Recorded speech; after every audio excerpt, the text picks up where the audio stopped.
iterative solvers, what we do is all unknowns are not treated implicitly or determined simultaneously. Okay, I mentioned this term implicit. Implicit simply means that every equation or every unknown depends on the other one, and you really have to solve them simultaneously. But what if we say that, well, we are not going to do it that way. We are going to do it in an iterative way where some of the terms we are going to treat as explicit terms, some of the terms we are going to treat as implicit terms. Okay, so here's an example. So suppose I take this system of equations 3 by 3.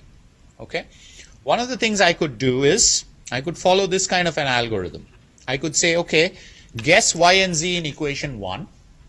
Okay, so remember, iteration means you always start with a guess and then you improve upon that guess. That's the basic idea of any iteration. Okay, so here what we're saying is, let's start with the guess for y and z. So we plug that in. So suppose we say, okay, y equal to 0, z equal to 0.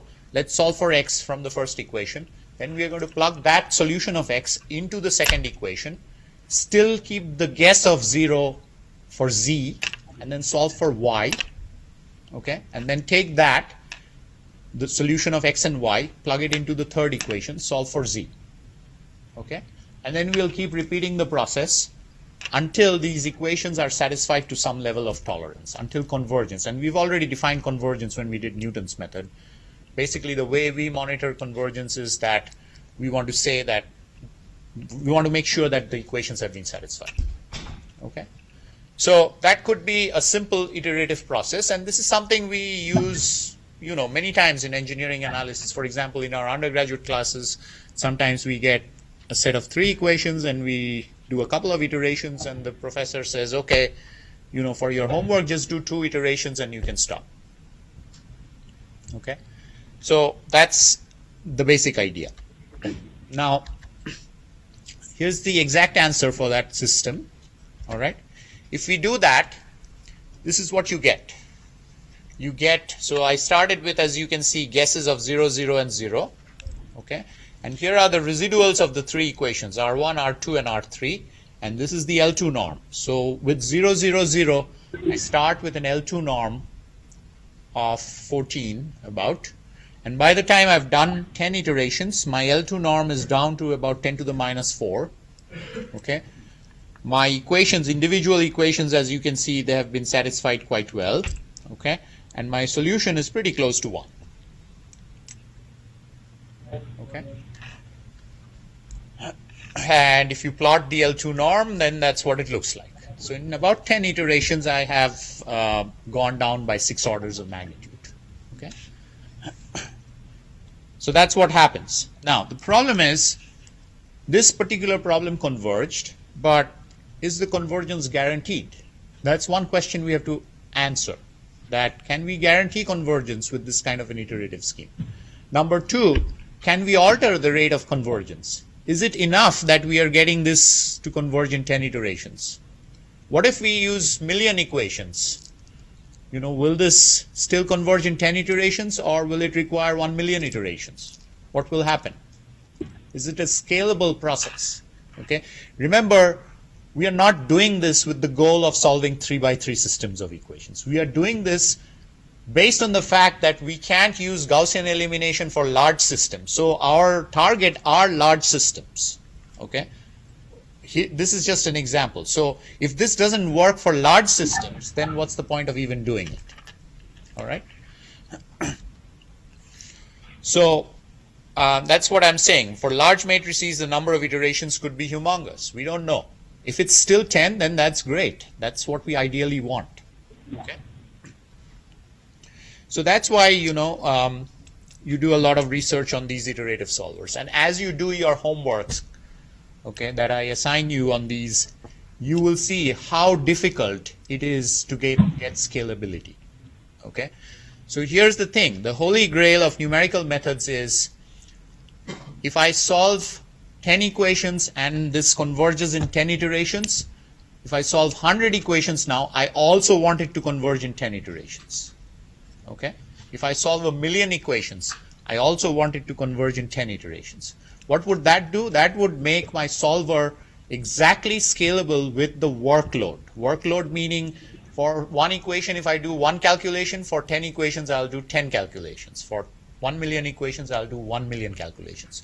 But now you think, if 10 iterations become 100 iterations, then you're saying when I go from one equation to 1 million equations, I've done 1 million times the work for 1 million equations, times 10, because now my iterations have gone up by a factor of 10.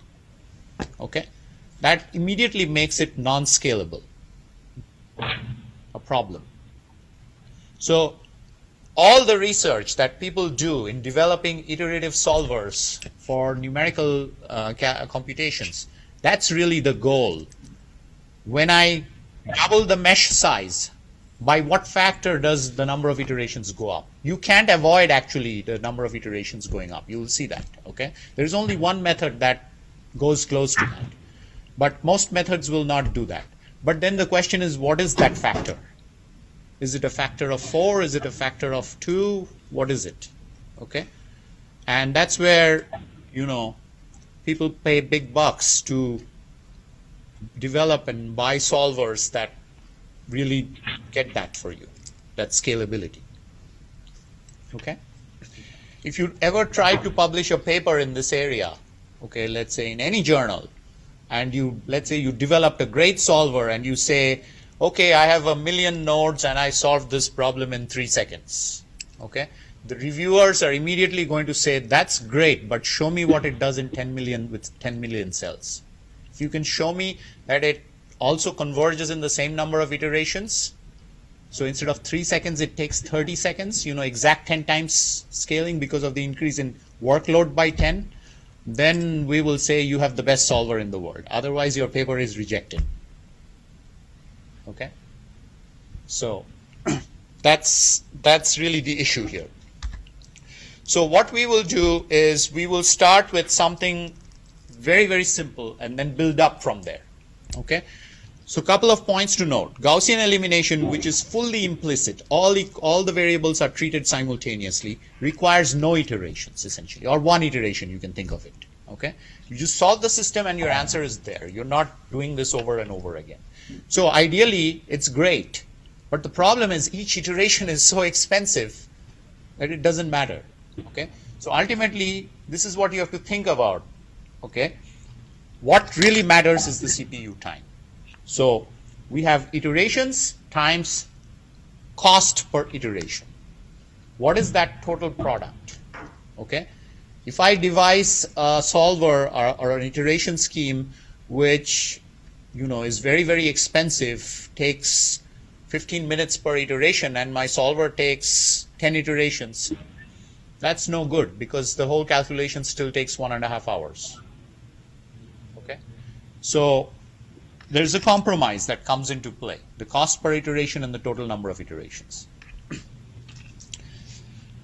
All right, so we're saying this requires 0 iterations or 1 iteration. So in general, the iteration count of an iterative solver depends on the degree of implicitness. How many terms are you treating implicitly? Okay, and you will see that. The lowest iteration count does not necessarily translate to lowest CPU time. I told you that because sometimes each iteration may be very expensive. Okay.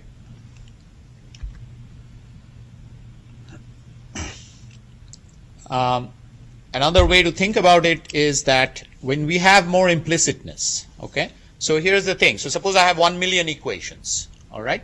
If I do it iteratively, I'm saying I solve the first equation, then transfer the information to the second equation, then transfer that to the third, and so on, and I have to go 1 million times, okay? So the information propagation from one equation to the other is very slow. It's sequential, okay? But if I solve everything implicitly, using Gaussian elimination, then each equation knows the presence of each other equation because you're solving them simultaneously. Okay, so it's almost as if information propagates instantaneously through the system. If you now think of it from the point of view of nodes, okay, I'm solving for node number 1. My node number 2 has been guessed. It doesn't even know what node number 1 is doing. Okay, then I'm solving for node number 2. Node number 3 onwards doesn't know anything of what's going on. Okay, by the time I go to node number million, it's taking me a lot of work. So at that point, all the nodes feel that, okay, there is node number 1 out there somewhere which is affecting me. Okay, but if you do this simultaneously, it's like the information has propagated instantly over the whole computational domain. Okay, the reason I'm bringing all this up is because a lot of these solvers are designed with these physical pictures in mind. Okay, boundary condition information must propagate quickly through the computational domain for you to get a solution. Okay, so here are the solvers that we are going to be talking about. I've classified them here. We'll start with the very basic. This is pointwise. Okay, then we go line-wise. Then we go other solvers. These are called global solvers.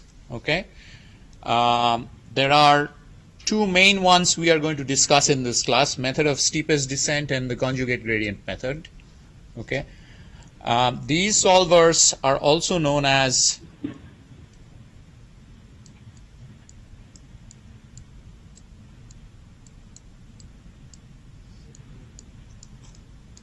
Krylov subspace solvers.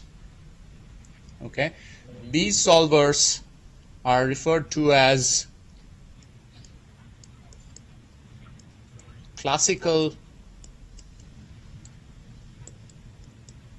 iterative solvers.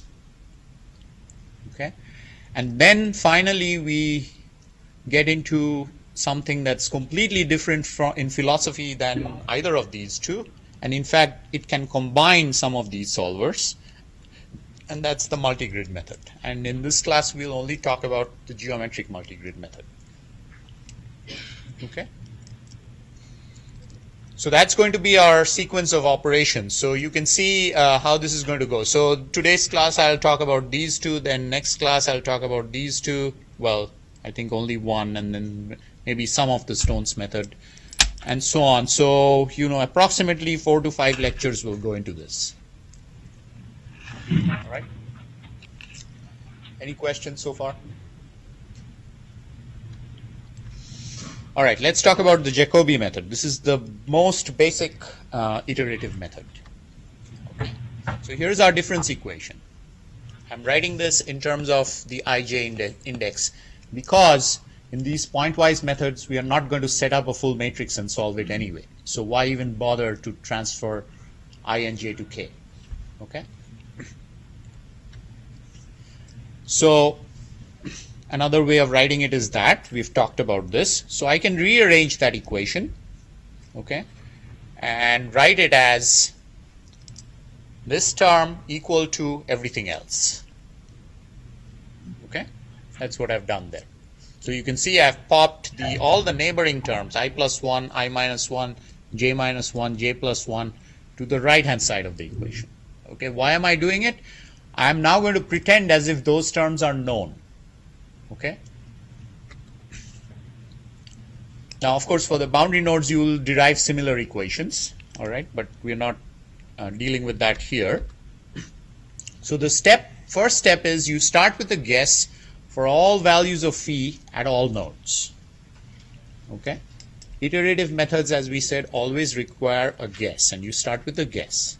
Okay. And that guess we are going to designate with a superscript star.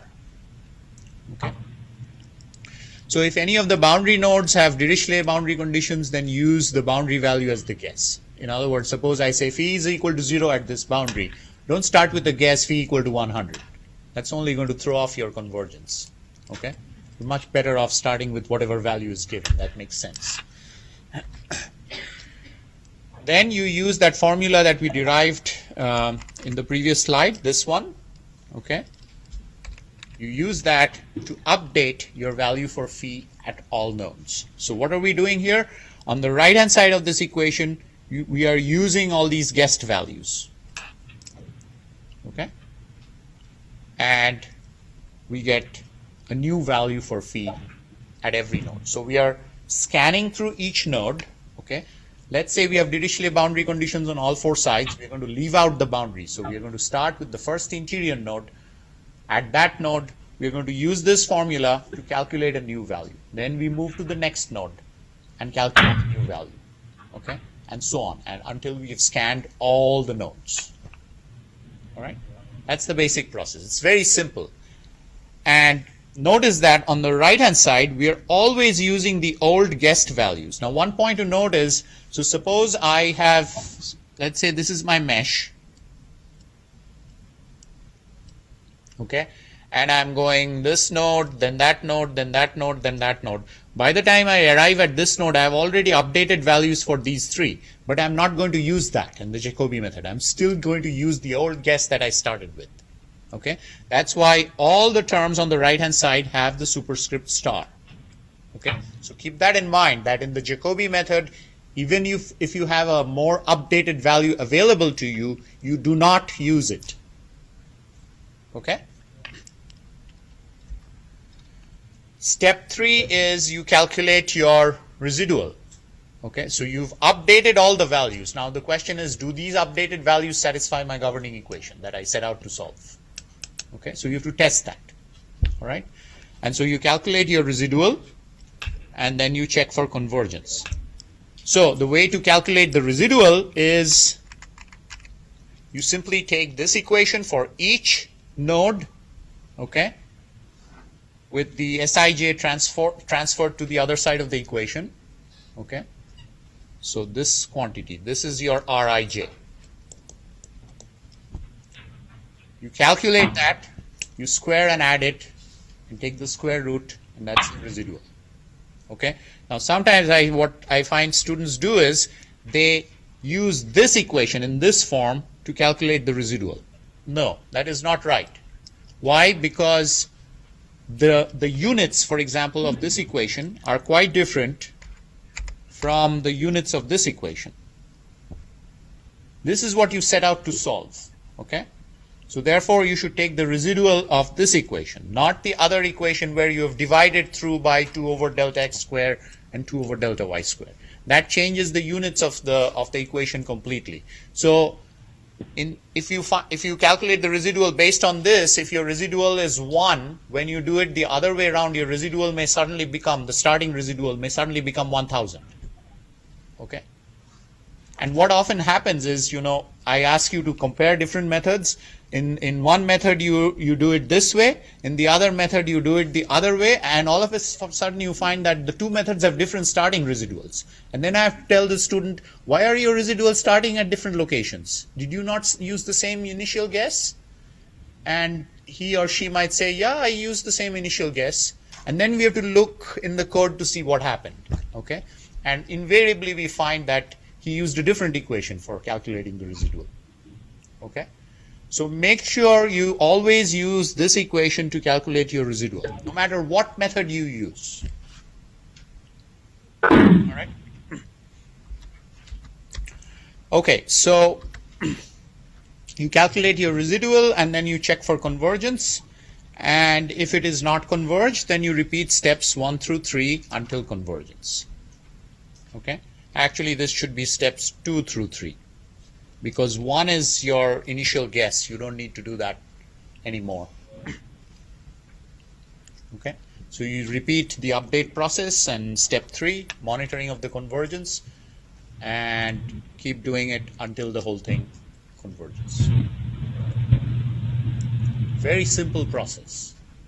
Okay, this is the most primitive of iterations.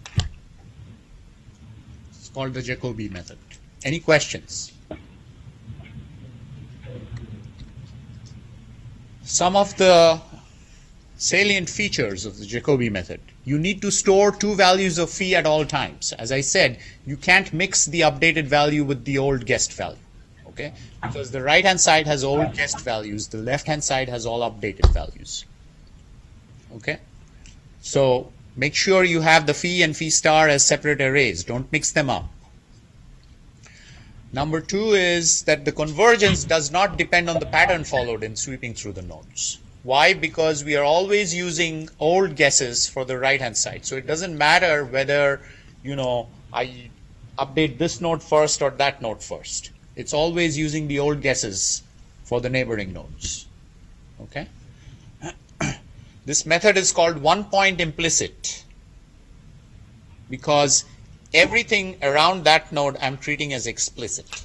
Explicit meaning it's on the right hand side of the equation and pretending that they're knowns. Okay? I'm not solving for these simultaneously at all. And therefore, it's expected to have very slow convergence because the information is propagating really slowly through the mesh. All right? Now, can anybody say what might be an advantage of this method? Why would we want to use it? Even though it's expected to be slow.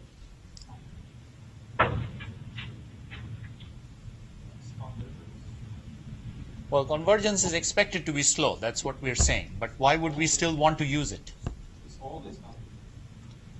There are much better methods, which would. It doesn't need simultaneous equations. So what does that translate to? Very cheap cost per iteration. Okay? And the second thing is, I think someone mentioned here, easy. Okay? Easy is not a bad thing, right? So the very fact that you look at this algorithm and you understand it immediately, which means you can go right to your computer and write a program to do this. Okay? That's a good thing. It's easy to implement. If you actually look at the program that you finally end up writing on this, it's probably going to be this much, 5 or 6 lines. Okay? Very straightforward to implement. So the advantages of this method is it's very straightforward to implement. Okay? Its cost per iteration is very, very cheap, because if you think about it, okay, and this is something I encourage you all to do whenever you develop numerical methods or solvers. How many multiplications and divisions does it take per iteration? Okay, you can see here there is now these guys, you will calculate them once and that's it. Okay, you're not going to do 1 over delta x squared, and that brings me to programming practices. If something is a constant, calculate it outside a loop and store it. Don't calculate that 1 over delta x squared calculation. If you do it within the loop, will actually take you more time than the iteration itself will take. Okay, so calculate these guys once and for all, unless there is, within the iteration loop they're changing. In this case, they are not, but there may be some problems where they're changing. For example, if the link coefficients have velocity, and velocity is changing with every iteration, okay, then you might have to recompute them. But otherwise, make sure you do them outside the loop. Okay, so you can see here there's one multiplication here, one here, one here, one here, and then there's one division. So 5 total long operations in the whole iteration process. Okay, so 5 long operations per node. So if you have k nodes, then 5k long operations per iteration. Okay. Now, how much time that's actually going to take? Well, we don't know. Okay, that depends on the computer and everything. But that number 5k is important. You now compare it to other methods that you develop to see, okay, how many long operations is this thing taking now? Is it 5k or k squared? All right. So that's the advantage of the Jacobi method, that it's very cheap. And the other thing is it's a pointwise method, right? We are going point by point. Therefore, it can be used for both structured and unstructured meshes. Okay? I don't have to worry about which way the grid is and all that. Ultimately, I have an algebraic equation which has the central point and a bunch of neighbors. And the bunch of neighbors, I'm always popping to the right-hand side of the equation, pretending that they're known, and solving the equation. Okay? I'm going point by point. I don't have to rely on the fact that my matrix has to be banded and all that stuff. Okay? So that's another advantage, that you can use it for any mesh type. All right, the next method, Gauss-Seidel. This is, I should say, this is the most popular method out there, even though it is one of the simplest. Okay? It's a slight improvement over the Jacobi method. So what it does is, the algorithm, if you look at it, same thing, you start with a guess, okay, no change there, and then you select a sweeping pattern, okay, So for example, here I'm saying bottom to top, left to right. This is just an example. It could be anything. Okay. So all I'm saying is, if this is my computational domain, okay, I'm going to start from this corner. Okay, I'm going to go to the left and then turn back, go that way. Okay, and go back, go that way. So in essence, I'm going always left to right and bottom to top. All right. But as I said, this is just one possibility. There are many other possibilities. Then you update your values of phi using that same formula that we had for the Jacobi method, with one major difference. And that major difference is, now you see this star is only on 2 of the terms. Okay, not on all 4 terms, unlike the Jacobi method. Why? What we are doing here is that we are saying when we are at node I minus 1 has already been solved for, and I already have an updated value for that node, and I am actually going to use that updated value. Okay, I'm not going to forego it like in the Jacobi method. I'm going to use that updated value. Same thing, if I'm at this node I comma j minus 1. Okay, so here's your I comma j, I minus 1 comma j, and I comma j minus 1. I comma j minus 1 has also been already determined because we are doing sweeps from left to right and bottom to top. Okay, and therefore I have that value available also, and I'm going to use that current value. Okay, so in a way you can think of, if you think about iterations as levels, okay, I have this old level and I have this new level. At the new level, I'm already using 2 new values. Okay, so this guy, and this guy, they're all at the same level in the iteration plane, so to speak. All right. The other 2, the north and south, or sorry, the north and east, which haven't been solved for yet, still get old values. Okay. Now you could reverse the sweeping pattern. In that case, maybe the north and the east will get current values, and the south and the west will get old values. Okay. But whichever way you do it, 2 of them will always get current values, 2 of them will always get new values. Okay, or sorry, old values. So that's the difference between Jacobi and Gauss-Seidel. So Gauss-Seidel uses the recent values as they become available. Okay, and that is why the sweeping pattern is important. Why? Because if I have a mesh, suppose I update this guy, this node, okay, and I immediately jump to that node, then my whole logic of using updated values here and here have failed, because I did not solve for these 2 guys before I visited that node. I just jumped directly from here to here. Okay, so you got to follow your sweeping pattern religiously, unlike the Jacobi method where you are allowed to jump because nothing happens. You're still using old iteration plane values, so it doesn't affect your convergence at all. Okay, but here how you sweep through the computational domain is important. Okay, if you really wanted to strictly follow the Gauss-Seidel method and you believe that this is the kind of convergence behavior I should get. All right, any questions on that? The rest is the same. Okay, so I'm saying here in this case we are doing bottom to top, left to right, and so that's just the explanation. Next, rest is the same. You calculate your residual and then you check for convergence. Now, one word of caution, and this is again, I'm giving you this caution because I see that happen. Sometimes what I see is students would write a loop to do step 2.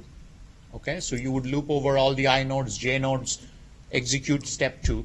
And what I find is that in the same loop, they are also calculating the residual. Okay, you can't do that. If you do that, your residual will come out 0 because you simply are inverting that equation to calculate that residual. Okay, you got to come out of that loop, do all the nodes, come out of that loop, write a new loop which calculates the residuals. Okay, then you will see the residual will say that it doesn't satisfy the equation. If you do it within the same loop, it's kind of like saying A is equal to, I use A is equal to B plus C to solve for A, but now I want to calculate A minus B minus C. That will obviously be 0. Okay, if I do it right there. But if I solved A is equal to B plus C, okay, and B has new value, C has old value, and I then solve B using A and C using A and B, and then I come out of that loop and then try to see if all three equations have been satisfied, then you will find that all three simultaneously have not been satisfied. Okay, so keep that in mind, that step 2 and step 3 needs to be executed in separate loops. All right. Okay, and you repeat this until convergence, and as I said, in this case, care must be taken to sweep through the nodes following the pre-chosen pattern. Okay, do not keep jumping between nodes. Some of the features, this is one of the important aspects of Gauss-Seidel. We need to store only one set of values at all times. We don't need to store two sets of values. Why? Because you think about it here, you know, this formula. Suppose I have an array of numbers for phi, and some of them get updated. Okay? The updated value will be automatically used in this formula. If it has not been updated, it will still use the old value, whatever is in the array. Okay? So the same array I can simply use to update the values, and if it has gotten updated, it's going to be used by the formula, which is what I want. Okay? So you don't have to store phi star and phi separately. Okay?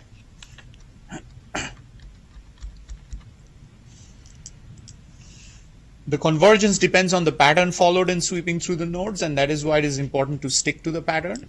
Okay, I mentioned this already, and this method is 3-point implicit, or 3-point implicit. So these two we are still treating explicitly, old guesses. Okay, these three are on the same iteration plane. You know, in a sense, we are treating these three implicitly. Okay, so you see what has happened when we went from Jacobi to Gauss-Seidel is we improved the degree of implicitness of the solver. Okay, and therefore we expect that Gauss-Seidel is going to give us better results in terms of how many iterations it takes to converge. Okay, and I can already tell you, if you solve a 2D Poisson equation like that, you'll get about half the number of iterations. It'll still take a lot. Okay, typically for a, let's say, 80 by 80 mesh, Jacobi will take close to 50,000 iterations.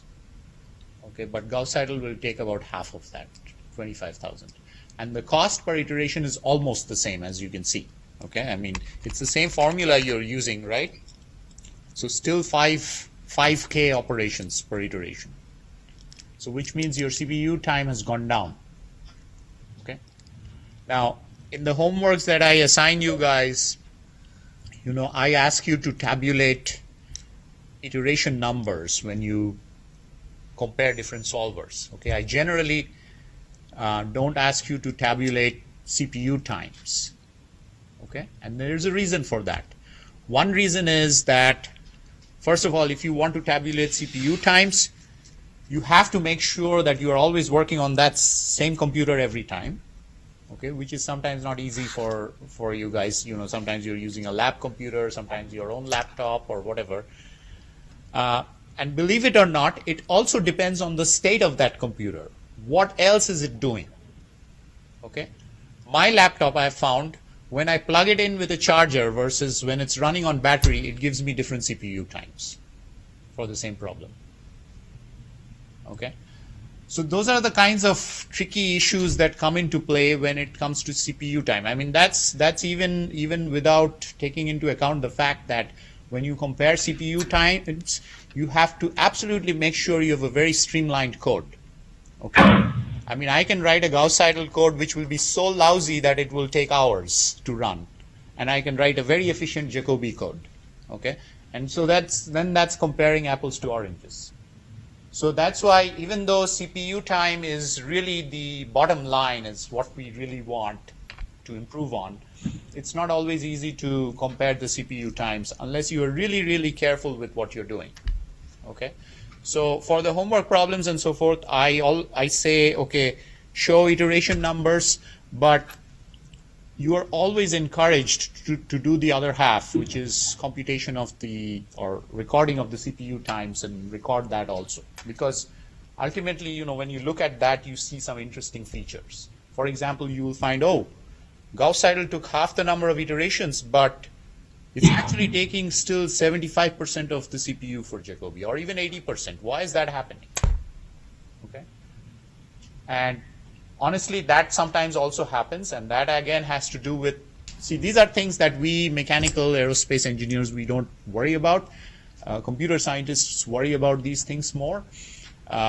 Computation is just about floating point operations. Computation also has to do with how things are accessed from memory and how things are put back into memory of the computer. Okay? There is, as you know, something called cache. Some calculations which are small enough to fit into cache, they run really fast. The moment you start accessing memory outside of cache, things suddenly slow down. Why? Because there's a memory bus which is actually taking that memory and transporting it. It's kind of like transporting people from the airport to the hotel. Okay? So there are all these issues that come into play, and we, you know, when you look at computer times, computing times, you actually see that, which we otherwise don't see if we just look at iterations. Okay? All right, so those are the two methods, point-wise.